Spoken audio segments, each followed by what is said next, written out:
मत छोड़ाइए।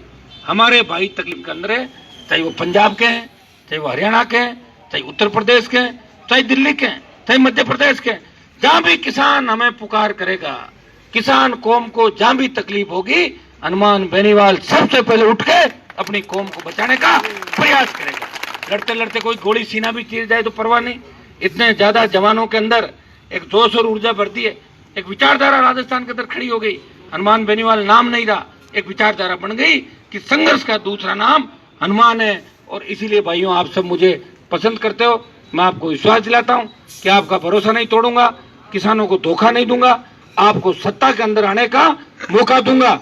इस आंदोलन के बाद 23 की तैयारी हम करेंगे।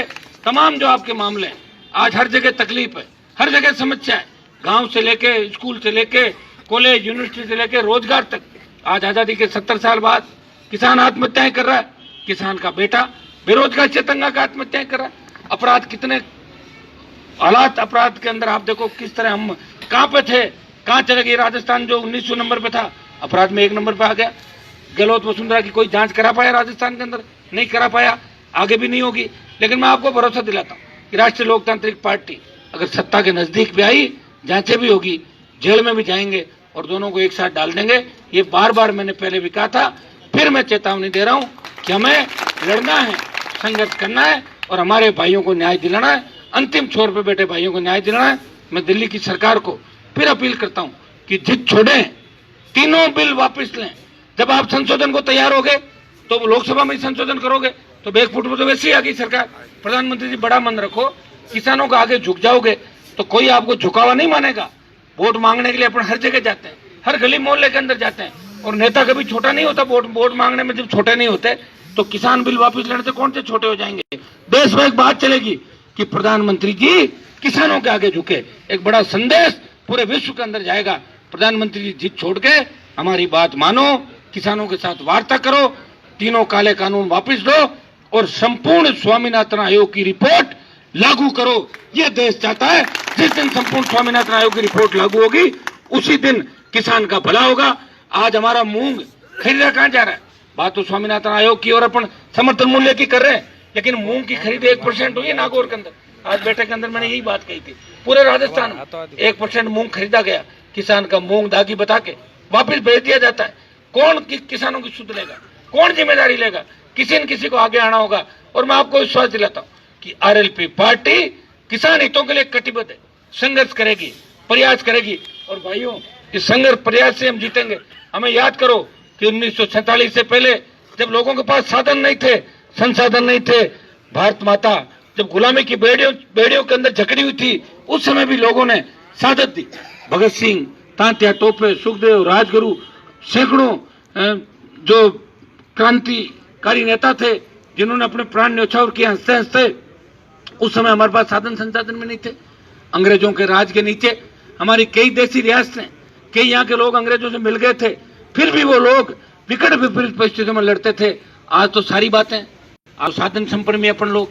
एक जमाना था जब मैं यूनिवर्सिटी कॉलेज में पढ़ता था तो बहुत कम लोग लड़कों के पास बाइक, मोटरसाइकिल होती थी, जीप होती थी। आज हर 5वें छठे के पास फॉर्च्यूनर, स्कॉर्पियो और गाड़ियां हैं। एक जमाना था नागौर के हम बेहतर बोटी थे उस समय, मेरे जमाने के अंदर मैं जब अध्यक्ष चुनाव लड़ रहा। 3000 तो अकेले नागौर के राजस्थान यूनिवर्सिटी में, अकेले एक यूनिवर्सिटी में बता रहा हूँ आपको। वहाँ सारे गाँव के लड़के अध्यक्ष बन रहे हैं। पहले अध्यक्ष बहुत कम बनते थे गाँव के लड़के। तो अपन लोग तेजी से आगे बढ़ रहे हैं। साधन भी है, संसाधन भी है, हौसला भी है, सोच भी है। इसलिए 26 तारीख का दिन आपको तय करना है कि वो दिन हमारे लिए ऐतिहासिक होना चाहिए। हम जिस तरह किसान का बेटा सरहद पर लड़ने के लिए जाता है, उसी तरह इस किसान कौम को बचाने के लिए शाहजहांपुर बॉर्डर होते हुए दिल्ली कूच के लिए हम सब 26 तारीख को जाएंगे। ये बात आप सबको मिलकर तय करनी है। और अपने अपने अलग अलग कॉन्स्टिट्यूंसी वाइज आप सब लोग बैठे हो, मैं सबसे एक बार आपसे बात भी अलग अलग कॉन्स्टिट्यूंसी वाइज आपको कर लेता हूँ, आपको जिम्मेदारी दे देता हूँ। कोई दिक्कत हो टेलीफोनिक अपनी बात हो जाएगी। कल मैं जयपुर जिले के दौरे पर रहूंगा, परसों अलवर के दौरे पर रहूंगा और 26 को अपना भी कार्यक्रम बना लें कि कौन कहां से किस समय आएगा। कई लोगों को रात को ही रवाना होना पड़ेगा, कई सुबह जल्दी रवाना होंगे। बाड़मेर के अंतिम छोर से लेके कोटपुतली का दूरी मेरे हिसाब से 800, 900, 1000 किलोमीटर पूरा राजस्थान है। हम सबको वहां पे पहुंचना है, प्रयास करना है, अपनी उपस्थिति देनी है और ये जो देश में बात चल रही है ना कि राजस्थान में इस किसान बिलों का कोई विरोध नहीं है, ये मैसेज हमें देश में देना है कि राजस्थान में भी कृषि बिलों का विरोध है। जहाँ पंजाब खड़ा है, जहाँ हरियाणा खड़ा है, उसका भाई राजस्थान भी उनके साथ खड़ा है। ये संदेश हमें पूरे देश के अंदर देना है। जहाँ उत्तर प्रदेश दिल्ली खड़ा है, वहाँ राजस्थान खड़ा है। जहाँ मध्य प्रदेश खड़ा है, वहाँ राजस्थान का किसान का बेटा भी अपने भाइयों को न्याय दिलाने के खड़ा है। आप सबको बहुत बहुत धन्यवाद। इसी हिम्मत और हौसले के साथ आगे बढ़े। वो दिन दूर नहीं जब नागौर ही नहीं, राजस्थान की सत्ता के शिखर पे राष्ट्रीय लोकतांत्रिक पार्टी का कब्जा होगा। भाइयों, तमाम पार्टियों का इतिहास उठा के देख लें। जब शुरुआत हुई थी तो बहुत थोड़ी सी शुरुआत हर पार्टी की हुई और बढ़ते बढ़ते बढ़ते बढ़ते वट बन गए तमाम स्टेट के अंदर। अपना दल भी राजस्थान में उन ऊंचाइयों को छुएगा। किसानों का आशीर्वाद है, सच्चाई के साथ चल रहे हैं, आम आदमी के साथ हैं, 36 कौम को साथ लेके चल रहे हैं। और निश्चित रूप से तो लड़ाई हम लड़ रहे हैं तो अखबार भी ये लिखने लगे कि कांग्रेस और भाजपा मिले हुए हैं, राष्ट्रीय लोकतांत्रिक पार्टी विपक्षी भूमिका राजस्थान में निभा रहा है। तो मैं धन्यवाद दूंगा मेरे तीनों विधायकों का, पूरी आरएलपी की टीम का, पदाधिकारियों का, जिला अध्यक्षों का। हर मोड़ पे वो मजबूती से खड़े हैं, चाहे ज्ञापन का मामला हो, चाहे सोशल मीडिया पे हो, चाहे हुंकार ललकार आंदोलन हो, हर जगह आप लोग मदद कर रहे हो। आगे भी आप सबसे नौजवानों से अपील करता हूँ, इसी तरह आप लड़ते रहोगे तभी हनुमान बेनीवाल लड़ पाएगा। मैं तो अकेला तो लड़ ही रहा हूँ। आप मुझे कभी भी ये कहते हुए नहीं देखोगे कि हनुमान जी आप थक तो नहीं गए।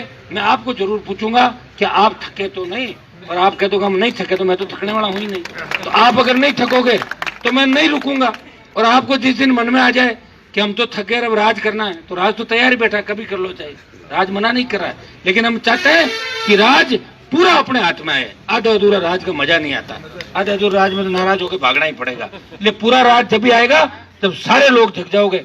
और नागौर से अगर हमने तय कर लिया तो राजस्थान में 100 सीट भी अपनी आ जाएगी। आपको किसी दल से समझौते की आवश्यकता भी नहीं पड़ेगी। हम समझौता करेंगे भी नहीं, क्योंकि समझौते से हमें घाटा है।